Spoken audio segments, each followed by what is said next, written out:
So, if you've seen my last video, you already know what we're gonna do. We're gonna put each and every single faction and pit them against each other. And from the outcome, we can hopefully determine which one is the strongest. So starting off with Etria, they aren't really trying to make their power hidden. They hold majority of the inhabitable land in the Etrian Luminant, and that's not a coincidence that it's named after them. And even when invading factions come and try to set up camp, they will usually be snuffed out very quickly.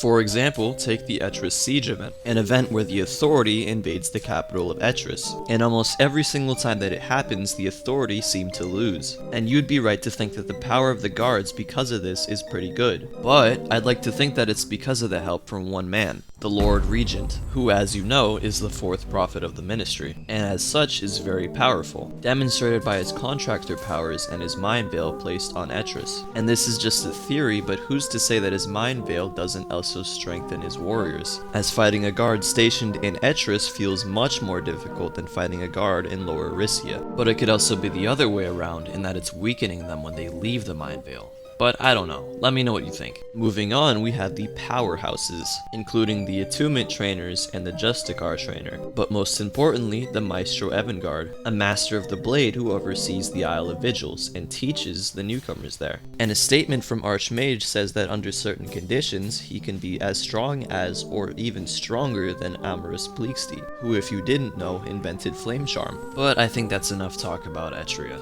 Instead, let's talk about the Authority, who are a military and faction located in the Central Luminant. But unfortunately for us, we do not have access to the Central Luminant, so we'll just have to go based off of what we have. And what we have is actually a lot. First off, the Central Authority are known colonizers. They will do anything and everything to get new land, even if it means playing dirty. And if you think that you are allied with them, they are probably just using you. The Authority are also known as the faction with the most amount of ranks in the game, including the Soldier, the Officer, the Captain, the Peacekeeper, the Commander, and the Lieutenant.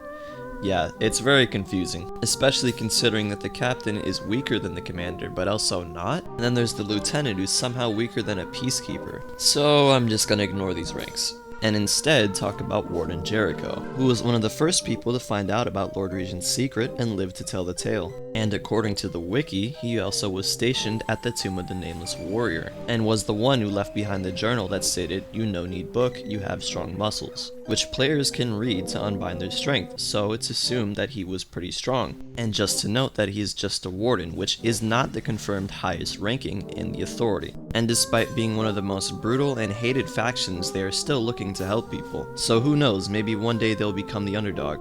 Next up, we have the Children of Neve, a faction that leads more on the peaceful side, who despite appearances can actually defend themselves, at least against mudskippers. Otherwise, they will absolutely get packed. I mean, even the Celtor guards are stronger than the Neve guards. And speaking of Lost Celtor, while they may have reigned powerful before they drowned, what's left of their soldiers are just health packs that occasionally save freshies, so there's not much to say for them now. So let's move on to something more competent, the Knives of Eyeless or Ellis, however you like to pronounce it. These guys are basically arms for hire, and as such, they have a lot of troops, including us, the player base, or at least those who picked the Origin. And if you have picked the Origin, then you'll know about Eyeless, who has some sort of pact with the Void Mother, whose powers are currently unknown. But together they somehow created a trance-like area called the Void Heart, which Voidwalkers can use to basically ambush their bounties. And certain Voidwalkers have powers given to them by the Void Mother. These powers basically allow them to manipulate time, but the strength of it is unknown, as in-game all it does is just slow you down. But for sure, one of the most scariest and also confusing parts about this faction is that they have no allies. Their main goal is to get as much money as possible regardless of who is paying them.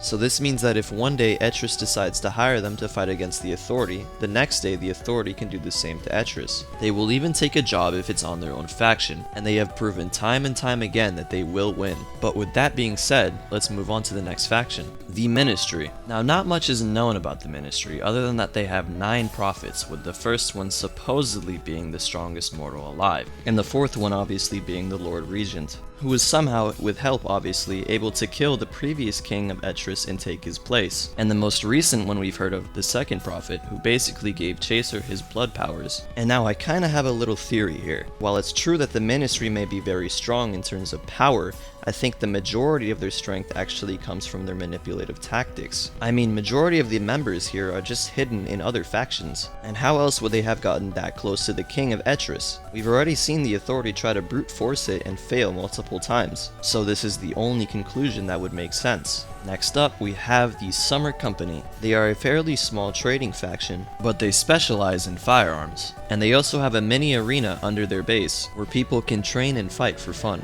But that is about it for them. They can definitely fend for themselves, but I wouldn't expect them to go fight a drowned god or anything. However, they do have a really big cannon, so that does give them some points. And they are also enemies with the Ignition Union. Our next topic. The Ignition Union are known for developing weaponry, specifically the Arc Suit and the Railblade, both of which were made for the Ignition Union to easily explore the depths, or at least Layer 2. And they definitely have. I mean, they at least made a base in Layer 2 before the divers could do it, but colonizing the depths comes with its ups and downs. They aren't in a very good standing with the divers, and because of this, their progress is heavily stalled. Continuing with the divers, they are a selective program in the depths that offers a 98% casualty rate, with the 2% being black divers, some of the strongest warriors in the depths. Some of the most well-known are Akira, Pleaxty, Claris, and maybe even Carrion, but their strength in the depths doesn't necessarily extend to the overworld. Remember what I stated earlier about Maestro, but that doesn't necessarily make them weak. It's still very difficult to kill a drowned god, or at least its puppet. Second to last, we have the Hive. They are much less focused on fighting than spreading life, and mostly created their hive constructs to protect them in emergencies. But this doesn't mean they aren't capable of destruction. Using their life weave powers, they can transfer life from one area to another. This is how they built their hive trees, and this is why the entirety of Starswept is a desert. So if this power is used maliciously, it can easily destroy an entire ecosystem.